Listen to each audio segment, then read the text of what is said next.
इस वक्त मेरे साथ हैं द्वारका विधानसभा से कोषाध्यक्ष गोल्डी बेदी और 1 साल पूरा हो चुका है विधायक विनय मिश्रा के कार्यकाल को। आइए जानते हैं क्या उपलब्धियां रही 1 वर्ष के कार्यकाल के दौरान।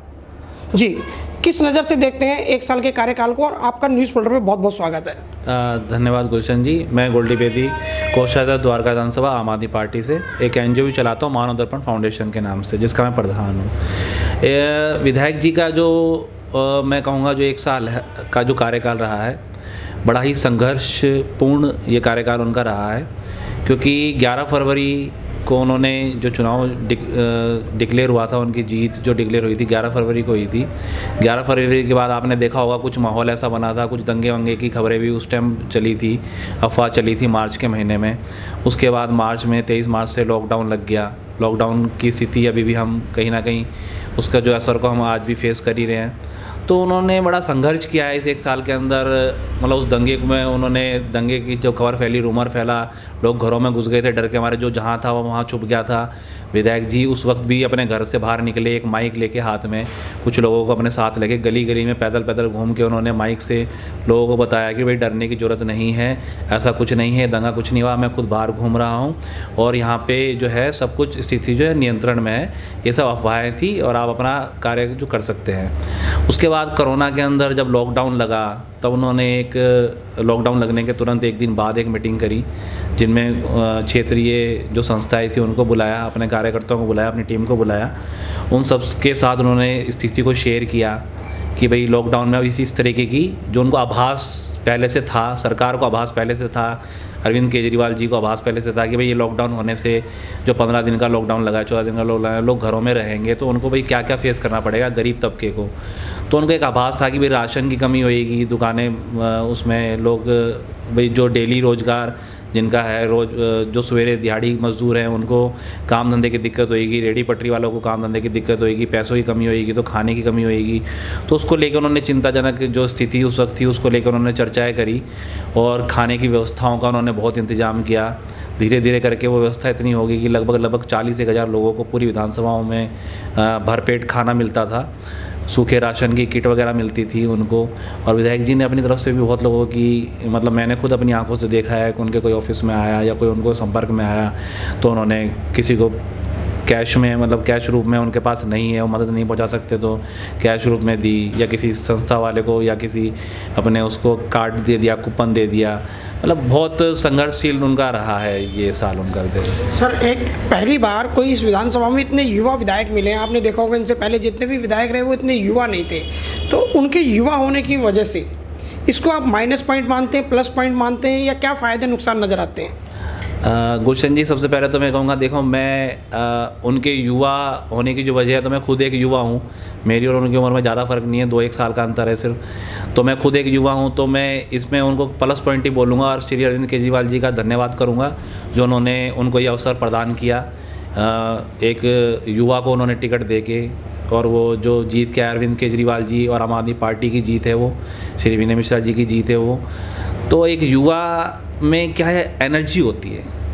और दूसरा, उनके पास उनके जो पिताजी हैं, पूर्व सांसद रह चुके हैं मावल मिश्रा जी, उनसे उनको अनुभव, एक राजनीतिक परिवार वो हो चुका है, कहा जा सकता है उनको, हो चुका है वो।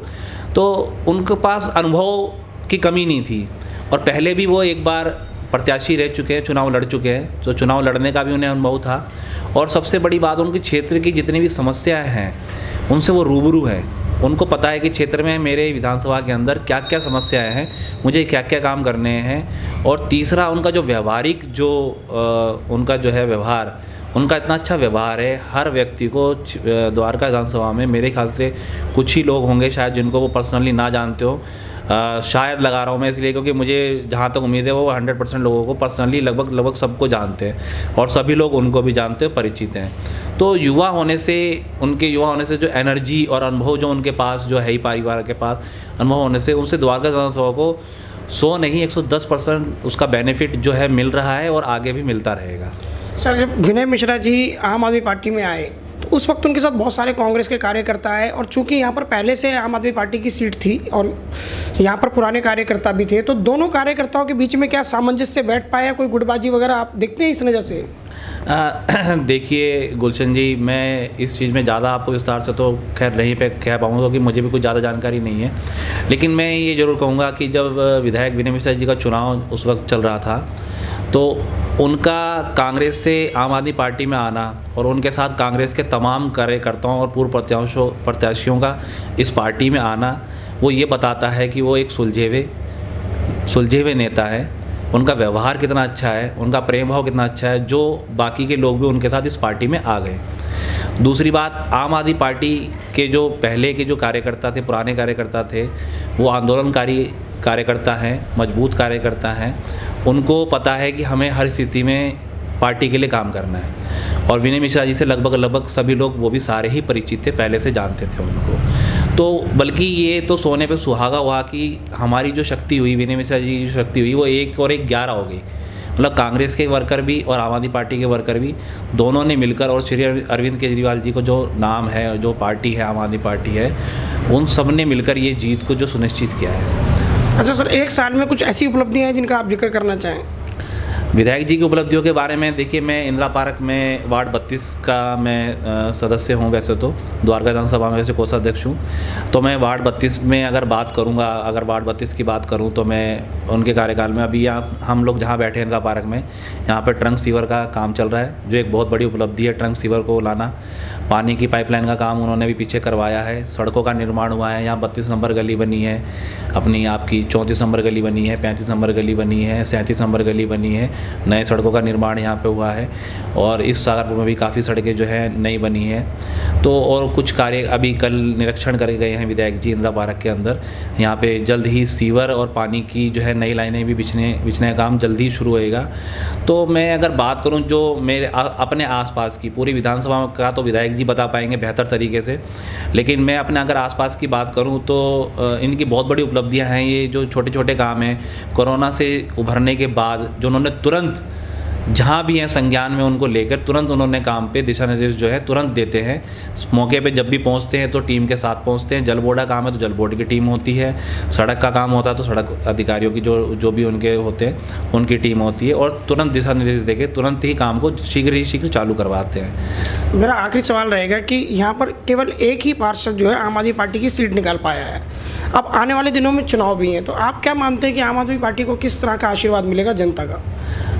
इसमें तो गुलशन जी मैं एक ही बात कहूँगा, विधायक विनय मिश्रा जी और श्री अरविंद केजरीवाल जी, आम आदमी पार्टी का जो नेतृत्व, शीर्ष नेतृत्व जो अरविंद केजरीवाल जी कर रहे हैं, और यहाँ पे जो उनके माध्यम से विधायक विनय मिश्रा जी काम कर रहे हैं, उस कार्य को देखते हुए जनता समझ रही है, जान रही है, पहचान रही है, और फ़र्क भी देख रही है कि एक पार्षद जो है उसके वार्ड में कैसा काम है और बाकी 3 पार्षदों के वार्ड में कैसा काम है।